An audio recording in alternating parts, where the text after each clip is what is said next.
মায়া সীতা বধ। লংকাত প্ৰৱেশ কৰি বিদ্যুৎজিহ্ব ৰাক্ষসৰ লগত আলোচনা কৰি তাক বাৰে বাৰে ক'লে, হে বিদ্যুৎজিহ্ব, তুমি নানা মায়া কৰিব পাৰা। তোমাৰ মন্ত্ৰৰ দ্বাৰা ৰামৰ সুন্দৰীক তৈয়াৰ কৰি দিয়া। জনক নন্দিনীয়ে যি প্ৰকাৰৰ ৰূপত থাকে তেনেকৈ সীতাক তৈয়াৰ কৰি দিয়া। সেই মায়া সীতাক মাৰি ৰামক দেখুৱাম। পত্নীশোকত ৰাম ধনুৰ্ধৰ মৰিব। অনায়াসে ৰামৰ মৰণ হ'ব। ৰামৰ মৃত্যু হ'লে লক্ষ্মণৰো মৃত্যু হ'ব। সুগ্ৰীৱে প্ৰমাদ গণি পলাব। তেতিয়া বিনা যুদ্ধে ৰামৰ লগত বিবাদ আঁতৰিব। দৈত্যই ইন্দ্ৰজিতৰ আদেশ পোৱাৰ লগে লগে আনন্দ মনেৰে মায়া সীতা তৈয়াৰ কৰিবলৈ ধৰিলে। মায়াৰ আকাৰ দি মায়া সীতা গঢ়িলে। মন্ত্ৰ পঢ়ি তাত জীৱৰ সঞ্চাৰ কৰিলে। তাৰ পিছত বিদ্যুৎজিহ্বই সীতাক পঢ়াবলৈ ধৰিলে, শ্ৰীৰাম তোমাৰ স্বামী, দেৱৰ হ'ল লক্ষ্মণ, দশৰথ হ'ল শহুৰ, তোমাৰ বাপেৰ হ'ল জনক। ৰাৱণে তোমাক হৰণ কৰি আনিলে। এতিয়া ইন্দ্ৰজিতে তোমাক যেতিয়া ৰথত তুলিব তেতিয়া তুমি ৰাম ৰাম শব্দ কৰি কান্দিবা। ইন্দ্ৰজিতে মায়া সীতাক ৰথৰ এফালে লৈ পশ্চিম ফালে উপনীত হ'ল। মায়া সীতাৰ শৰীৰত অশ্ববাৰীৰে মাৰিব ধৰিলে। অংগ ফুটি সীতাৰ গাৰ পৰা ধাৰাসাৰে ৰক্ত পৰিব ধৰিলে। হাতেৰে ইন্দ্ৰজিতে সীতাৰ চুলিত ধৰিছে। হনুমানে তাকে দেখি খেদি যাব বিচাৰিছে। দুই চকুৰে হনুমানৰ চকুপানী ববলৈ ধৰিলে। ইন্দ্ৰজিতৰ ৰথত হনুমানে সীতাক দেখিবলৈ পালে। এহাতে পাথৰ লৈ অন্য হাতে চকুপানী মচি আছে। মেঘনাদ বীৰক চিঞৰি চিঞৰি ক'ব ধৰিলে, ঐ পাপিষ্ঠ, তই নৰকৰ পাপত ডুবিলি। স্ত্ৰী বধৰ সমান পাপ নাই। তই নৰকত বহুত দিন ভুঞ্জিব লাগিব। সীতাক কাটিলে তোৰ নিস্তাৰ নাই। ইন্দ্ৰজিতে ক'লে, তই দুৰাচাৰ, পশু, ধৰ্মৰ বিচাৰ কেনেকৈ জানিবি? আগতে মই সীতাক কাটো, পাছত শ্ৰীৰাম লক্ষ্মণক, তাৰ পিছত সুগ্ৰীৱ আৰু কপিসকলক কাটিম। ইন্দ্ৰজিতক ঘেৰিবলৈ কপিসকলে খেদি গ'ল। কিন্তু ইন্দ্ৰজিতৰ বাণৰ আগত কোনো আগুৱাব নোৱাৰিলে। কপিসকলে ইন্দ্ৰজিতক মাৰি সীতাক কাঢ়ি ল'ব বিচাৰিলে, কিন্তু হনুমান আগবাঢ়িব নোৱাৰিলে। মায়া সীতাই কান্দিবলৈ ধৰিলে, হে প্ৰভু ৰঘুনাথ, দেৱৰ লক্ষ্মণ, এই সময়ত এবাৰ দেখা দিয়া। মই ৰজাৰ জীয়াৰী, ৰামৰ ভাৰ্যা, বিপাকত পৰি ৰাক্ষসৰ হাতত প্ৰাণ হেৰুৱাম এতিয়া। মোৰ পিতৃ জনক ৰজা ক'ত? হে পৱন নন্দন, তুমি মোক ৰক্ষা কৰা। সেই বুলি মায়া সীতাই কান্দিবলৈ ধৰিলে। ইন্দ্ৰজিতে ক্ৰোধত হাতত খড়গ লৈ মায়া সীতাৰ অংগত মাৰিলে। ব্ৰাহ্মণৰ কণ্ঠদেশ য'ত যজ্ঞসূত্ৰ থাকে তাতেই ৰাৱণ পুত্ৰই কাটিলে। দুই খণ্ড হৈ সীতা মাটিত পৰি গ'ল। কান্দি কান্দি বান্দৰবিলাক পলাবলৈ ধৰিলে। সীতাক কাটি ইন্দ্ৰজিতে আনন্দত নাচিবলৈ ধৰিলে।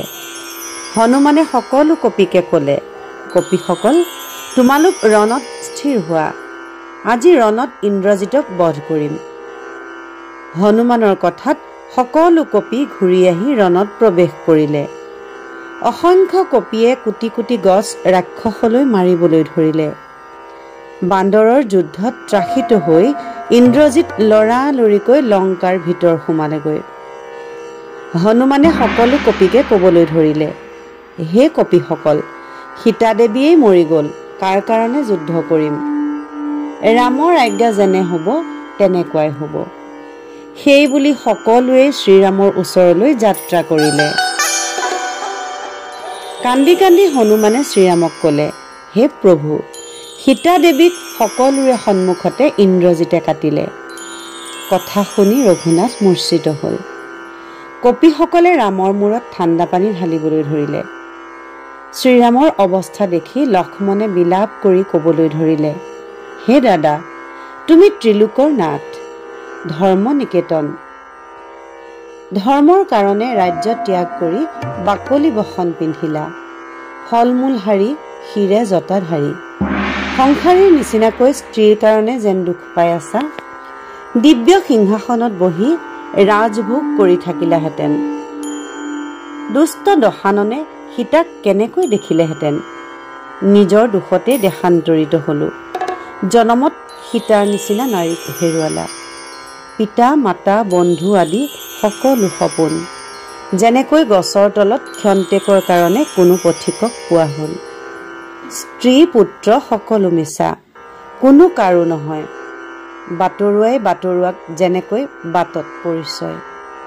হে ভাই, সংসাৰ অসাৰ কপটৰ মেলা, সূতাৰ দ্বাৰা পুতলাৰ নাচৰ নিচিনা। ইয়াত নানান দুখ নানান ভয় আছে। সেইকাৰণে জ্ঞানীসকলে ইয়াত বেজাৰ নকৰে। গতিকে হে প্ৰভু, স্ত্ৰীৰ শোকত কিয় কাতৰ হৈছা।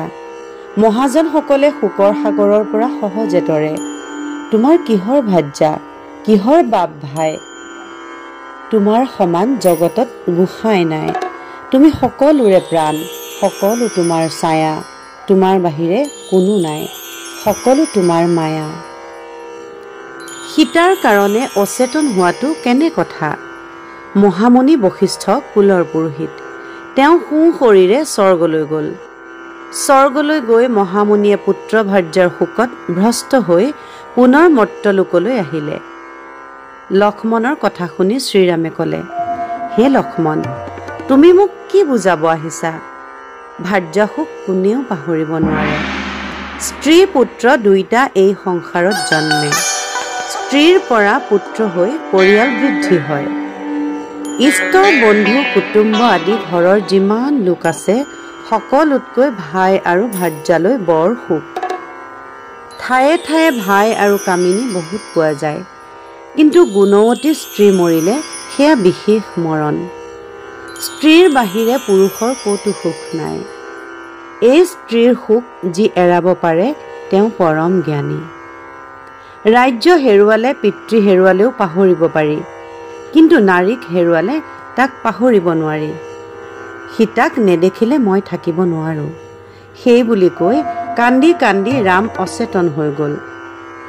ৰামৰ ক্ৰন্দন শুনি বিভীষণ আহিল, কিন্তু সকলোকে শোকাকুল দেখি প্ৰাণ উৰি গ'ল।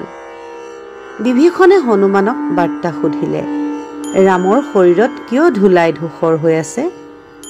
বান্দৰবিলাক কিয় কাতৰ হৈ কান্দিছে। ৰামে ক'লে, হে মিত্ৰ বিভীষণ, তুমি কথাটো শুনাচোন। ৰাৱণ নন্দনে সীতাক কাটিলে।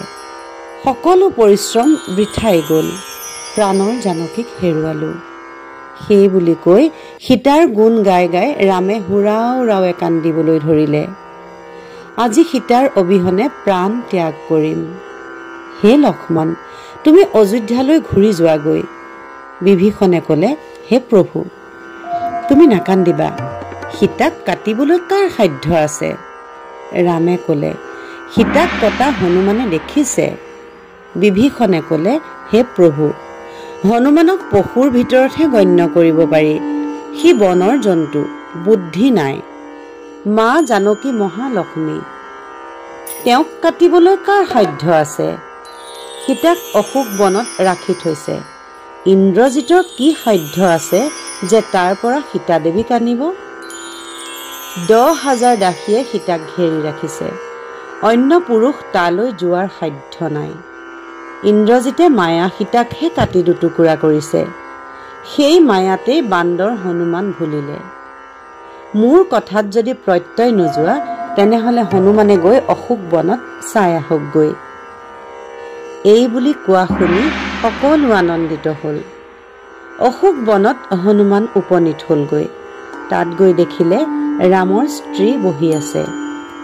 ৰঘুনাথক সেই কুশল বতৰা আনি দিলেহি আৰু ক'লে যে ইন্দ্ৰজিতে আচলতে মায়া সীতাকহে কাটিলে। কথা শুনি ৰামে বিভীষণক সাৱটি ধৰিলে আৰু বাকী বান্দৰবিলাকে ৰামৰ জয়ধ্বনি দিলে।